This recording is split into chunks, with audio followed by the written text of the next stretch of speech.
भरली वांगी. आपण महाराष्ट्रात राहतो आणि आपल्याला भरली वांगी नाही माहिती तर काय माहिती. चला तर मग बघूयात. वांगे छान धुवून आणि चिरून घेतले. आता बघूया वांग्यामध्ये लागणारे साहित्य. टमाटर, मिरची आणि कांदा आणि थोडं कोथिंबीर छान बारीक बारीक कापून घ्यायचं. आमचे सगळे पदार्थ बिना मसाल्याचेच असतात बरं का, आम्ही मसाला वापरत नाही. आणि थोडा शेंगदाण्याचा कूट काढून घेतला. मग 2 चमचे तिखट, 1.5 चमचा मीठ घातलं आणि 1 चमचा हळद घातलं. मसाले आम्ही अजिबात घालत नाही आणि आमच्या रेसिपीज बिगिनर्ससाठी खूप चांगल्या आहेत, कारण आम्ही खूप साध्या आणि सोप्या पद्धतीने रेसिपीज सांगत असतो. सगळे जिन्नस एकजीव करून घ्यायचे. ते सगळं एकजीव झालं की मग तो सारण वांग्यामध्ये भरून घ्यायचा.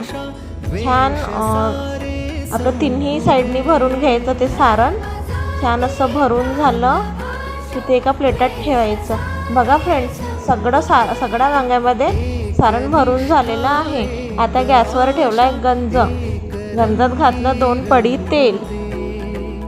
तेल असं छान गरम झालं की त्यात घालायचं जिरा मोहरीचा तडका. छान असं चटकदार तडका द्यायचा आणि मग काय ते भरली वांगी त्या तेलामध्ये सोडून घ्यायचे आणि मग ते एकजीव छान असं परतून घ्यायचं, एकजीव करून घ्यायचं.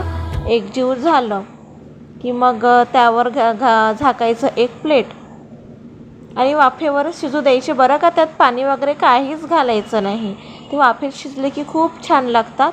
आणि टमाट्याचं जो पाणी आहे तो टमाट्याचं पाणी आपोआप तो सुटतो भाजीला. बघा फ्रेंड्स, आपले वांगे शिजून ऑलमोस्ट तयार झालेले आहे. बघा किती खरपूस छान असं कलर पण आलेला आहे वांग्याला, किती छान असं शिजलेलं आहे. आणि बघा किती छान झालेली आहे रेसिपी. मग प्लेट झाकून गॅस बंद करा. Thank you friends.